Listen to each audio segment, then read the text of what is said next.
আসসালামু আলাইকুম, কেমন আছেন সবাই? আশা করি সবাই ভালো আছেন। বর্তমানে অনলাইন বলেন আর অফলাইন বলেন, কোথাও যদি আপনি প্রোডাক্ট কিনতে যান, আমরা বিভিন্নভাবে প্রতারিত হই। এই যে কয়দিন আগে সানভিজ বাই টনি, অনলাইনে আপনারা অবশ্যই তাকে চিনে থাকবেন। ভোক্তা অধিকার গিয়ে তার নামে একটা কমপ্লেন পেয়েছে এবং তার শোরুমে গেছে রাজধানীর পুলিশ প্লাজায়, এবং সেখানে গিয়ে অভিযোগ গিয়ে সত্যায়িত প্রমাণিত হয়েছে যে হ্যাঁ, সে সত্যি পাকিস্তানি শাড়ি বললে অন্য দেশের শাড়ি এটা সে সেল করেছে। এবং এটা প্রমাণ হওয়ার পরবর্তীতে ভোক্তা অধিকার তাকে একটি 2.5 লক্ষ টাকার একটা কেস দিয়েছে। এবং মজার ব্যাপার, ভোক্তা অধিকার যদি কাউকে কেস দেয় এবং আপনি যদি প্রতারিত হন, এবং ওই যে জরিমানার যে টাকা 25% আপনি পাবেন। তাই কোনোভাবে যদি আপনি কোথাও প্রতারিত হন, কোনোভাবে বসে থাকা ঠিক না। অবশ্যই ভোক্তা অধিকারে আপনার কমপ্লেন জানানো উচিত। কারণ আপনি যদি প্রতিবাদ না করেন, এই যে যারা এই দুষ্কৃতীরা, এরা প্রতিনিয়ত তাদের সাহস এবং স্পর্ধা দিন দিন বেড়েই যাচ্ছে এবং তারা প্রতিনিয়ত মানুষকে ঠকাচ্ছে। কিন্তু কিভাবে আপনি ভোক্তা অধিকারে কমপ্লেন করবেন, আজকের এই ভিডিওটা যদি আপনি সম্পূর্ণ দেখেন তাহলে খুব সহজেই বুঝতে পারবেন যে কিভাবে কমপ্লেন করবেন, এবং ভোক্তা অধিকার সেখানে গিয়ে কমপ্লেন যাচাই করে দেখবে।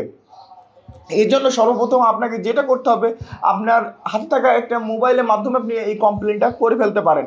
আপনার হাতে থাকা মোবাইলে অবশ্যই ইন্টারনেট কানেকশন থাকা লাগবে এবং যে কোনো একটি ব্রাউজার ওপেন করবেন। প্রথমে মনে করেন যে আমি সর্বপ্রথম কমপ্লেন করার জন্য, ভোক্তা অধিকারে কমপ্লেন করার জন্য যে গুগল যে ব্রাউজার আছে, গুগল ক্রোম ব্রাউজারটা ওপেন করলাম। এখানে গিয়ে গুগলে গিয়ে লিখলাম ভোক্তা অধিকার। ভোক্তা অধিকার লেখার পর দেখুন প্রথমে একটি ওয়েবসাইট এসছে, জাতীয় ভোক্তা অধিকার সংরক্ষণ অধিদপ্তর। এখানেও ক্লিক করতে পারেন, অথবা এই যে জাতীয় ভোক্তা অধিকার সংরক্ষণ অধিদপ্তর, এখানেও ক্লিক করতে পারেন। এইটা হচ্ছে ডাইরেক্ট লিঙ্ক।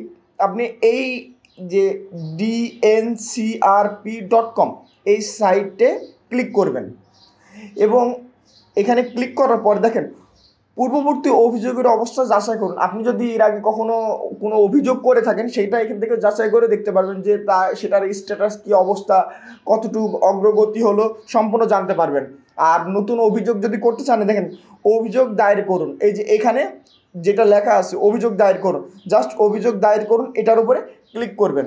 ক্লিক করার পরে আপনার যে মোবাইল নাম্বারটা দেবেন। মোবাইল নাম্বার দেওয়ার পরে একটা ওটিপি কোড যাবে আপনার মোবাইলে। ওটিপি দেওয়ার পর যাচাইকরণের উপরে ক্লিক করবেন। যখন ওটিপি দেওয়ার পর যাচাইকরণের উপরে ক্লিক করবেন, তারপরে দেখুন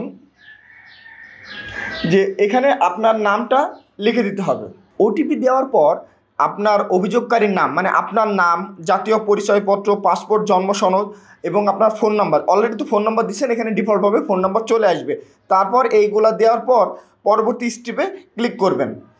পরবর্তী স্টেপে যখন ক্লিক করবেন, তারপরে কিছু ইনফরমেশন চাবে। তারপরে যে ইনফরমেশন চাবে, তারপর আপনার পিতার নাম, মায়ের নাম, তারপরে পেশা, আপনার মোবাইল নাম্বার, ইমেল, স্থায়ী ঠিকানা এবং বর্তমান ঠিকানা এবং জাতীয় পরিচয়পত্র, এগুলা দিতে হবে। এবং তারপর অভিযোগের বর্ণনা, কারণ ওই ইনফরমেশনগুলো এই কারণেই দিতে হচ্ছে, আপনি তো ভোক্তা অধিকারকে মানে ভুল ইনফরমেশন দিয়ে আপনি প্রতারিত করতে পারেন। আপনার যে ইনফরমেশন সেটাও তো তাদের দরকার আছে, এগুলো দেবেন। এবং তার পরবর্তী স্টেপ আসছে অভিযোগের বর্ণনা। আপনি যে কোম্পানির বিরুদ্ধে বা যার বিরুদ্ধে অভিযোগ করতে চাচ্ছেন, সে অভিযোগের ধরন এখান থেকে উল্লেখ করবেন। খাদ্যপণ্য, পণ্য, মেডিসিন, সার্ভিস। তারপর অভিযুক্ত প্রতিষ্ঠানের নাম লিখবেন, অভিযুক্ত প্রতিষ্ঠানের ঠিকানা দেবেন এবং এটা কোন বিভাগে অবস্থিত সে বিভাগের নাম উল্লেখ করবেন। করার পরবর্তীতে জেলার নাম আসবে এবং এটা কোন জেলায় সে জেলাটা উল্লেখ করবেন। এবং জেলা উল্লেখ করার পর অভিযোগের বর্ণনা, আপনার সাথে কি হয়েছে, কিভাবে আপনি প্রতারিত হয়েছেন, আপনি কিভাবে হয়েছেন, সেগুলো এখানে আপনি সম্পূর্ণ সুন্দরভাবে লিখে উল্লেখ করবেন। এবং যদি আপনার কাছে কোনো ডকুমেন্ট বা অডিও কোনো কিছু থাকে, আপনি যদি মনে করেন, সেগুলো এই সাথে তথ্য প্রমাণ হিসাবে এগুলো সহ অ্যাটাচ করে দিতে পারবেন যদি আপনার মোবাইলে থাকে। তারপর জাস্ট আবেদন প্রিভিউ করুন, এটার উপরে ক্লিক করার তার উপরে আবার সিগনেচার আছে। সিগনেচার হলো আপনার নামটা এখানে লিখে দেবেন, দিয়ে আবেদন প্রিভিউ করুন, তারপর এইটাতে সাবমিট করবেন। এভাবে যদি আপনি সাবমিট করেন তাহলে খুব সহজে এটা ভোক্তা অধিকারের অধিদপ্তরের কাছে পৌঁছে যাবে এবং আপনার এই যে অভিযোগ তারা খতিয়ে দেখবেন। এবং পরবর্তীতে যদি তারা কোনো ব্যবস্থা নেয়, পরবর্তীতে তারা অবশ্যই ব্যবস্থা নেবে। এবং যার বিরুদ্ধে আপনি কমপ্লেন করেছেন এবং কমপ্লেন যদি তারা প্রমাণ করে দিতে পারে, প্রমাণিত হয়, সেক্ষেত্রে ভোক্তা অধিকার তাকে জরিমানা করবে এবং আপনি সেই জরিমানার 25% আপনি নিজেও পাবেন। এভাবে যদি আপনারা প্রতিবাদ করতে থাকেন, এবং আমি আশা করি এবং আমাদের দেশ একদিন সোনার বাংলাদেশ গড়ে উঠবে। কারণ আমরা প্রতিবাদ করিনি বলে এই ধরনের যারা প্রতারণা করে এবং যারা পণ্য ডুপ্লিকেট দেয়, বেশি দাম রাখে, বিভিন্ন ধরনের প্রতারণা করে, তারা দিন দিন সাহস বেড়েই যাচ্ছে। তাই আপনি আপনার জায়গা থেকে প্রতিবাদ করুন। প্রতিবাদ করাটা আসলে লসের নাই, এখানে প্রতিবাদ করে আপনি নিজেই লাভবান হবেন এবং সবাই এটাতে সচেতন হবে।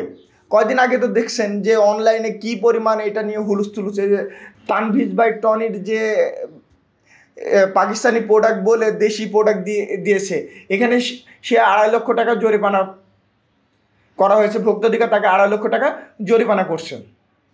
আশা করি আজকের ভিডিও আপনাদের ভালো লেগেছে এবং এই টাইপের ভিডিও যদি আপনারা আরও পেতে চান তবে অবশ্যই আমার পেজটি আপনারা ফলো করবেন এবং কমেন্টস করে জানায়েন আমার ভিডিও আপনাদের কেমন লাগলো, এবং যদি কোনো ধরনের মতামত থাকে অবশ্যই জানাবেন। আজকের ভিডিও এই পর্যন্তই। আল্লাহ হাফেজ।